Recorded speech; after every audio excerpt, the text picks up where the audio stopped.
नमस्कार सर्व प्रेक्षकांचं news T V मराठीमध्ये स्वागत। साक्री तालुक्यातील दहिवेलजवळ पुणे नागपूर बस व ट्रकचा भीषण अपघात झाला आहे। या अपघातात दोन्ही वाहनांचा समोरील भाग चक्काचूर झाला असून एकूण 10 जण जखमी झाले आहेत। प्रत्यक्षदर्शींकडून मिळालेल्या माहितीनुसार पुण्याहून नवापूर दिशेने येणारी पुणे नवापूर बस क्रमांक MH20BL 3442 दहिवेल जवळील मैदानी गावाजवळ ट्रकने समोरासमोर धडक दिल्यानं भीषण अपघात झाला। या अपघातात बसचा समोरील भाग चक्काचूर झाला। यात बस चालक फतेसिंग वळवे यांचा पाय अडकल्यानं त्यांना गंभीर दुखापत झाली आहे, तर बसमधील 7 प्रवासी किरकोळ जखमी झाले आहेत। ट्रक चालक व सहचालक असे एकूण 10 जण या अपघातात जखमी झाले आहेत, अशी प्राथमिक माहिती मिळत आहे। पुणे नवापूर बस व ट्रकची संध्याकाळी 5:30 ते 6 वाजेच्या दरम्यान समोरासमोर धडक झाल्यानं अपघात झाला।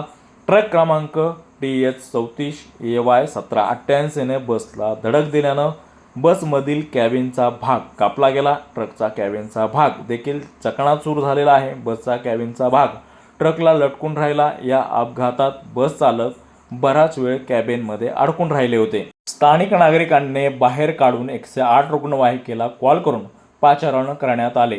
बस व ट्रकमधील जखमी चालक व प्रवाशांना 108 रुग्णवाहिकेचे पायलट अजय पवार यांनी दहिवेल प्राथमिक आरोग्य केंद्रात उपचारासाठी दाखल केले आहे। ट्रक चालक मोबाईल पाहत असताना ट्रकवरील नियंत्रण सुटल्याने अपघात झाला, अशी माहिती बसमधील प्रवाशांनी दिली आहे। ट्रक चालकाचा बेजबाबदारपणा हा अपघात घडल्याची माहिती समोर आलेली आहे। जखमी प्रवाशांची नावे देखील आपण जाणून घेण्याचा प्रयत्न करणार आहोत।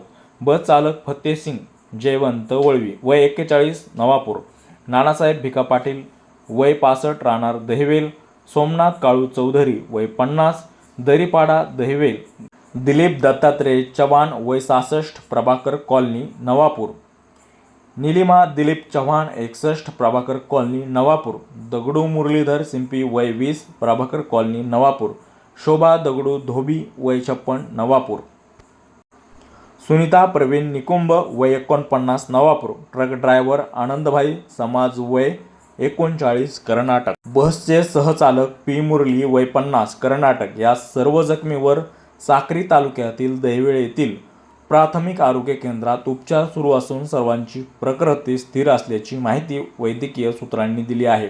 अपघातादरम्यान बसमधील प्रवासी प्रचंड भयभीत झाले। अपघाताचा मोठा आवाज आल्यानं आजूबाजूंनी व स्थानिक नागरिक व शेतकरी अपघातग्रस्तांच्या मदतीला धावून आले। अपघात दहिवेल पिंपळनेर रस्त्यावरील दहिवेलहून 5 किलोमीटर अंतरावर मैदाने या गावाजवळ झाला। काही काळ वाहतूक कोंडी देखील निर्माण झाली होती। या संदर्भात पुढील तपास दहिवेल पोलीस करीत आहेत।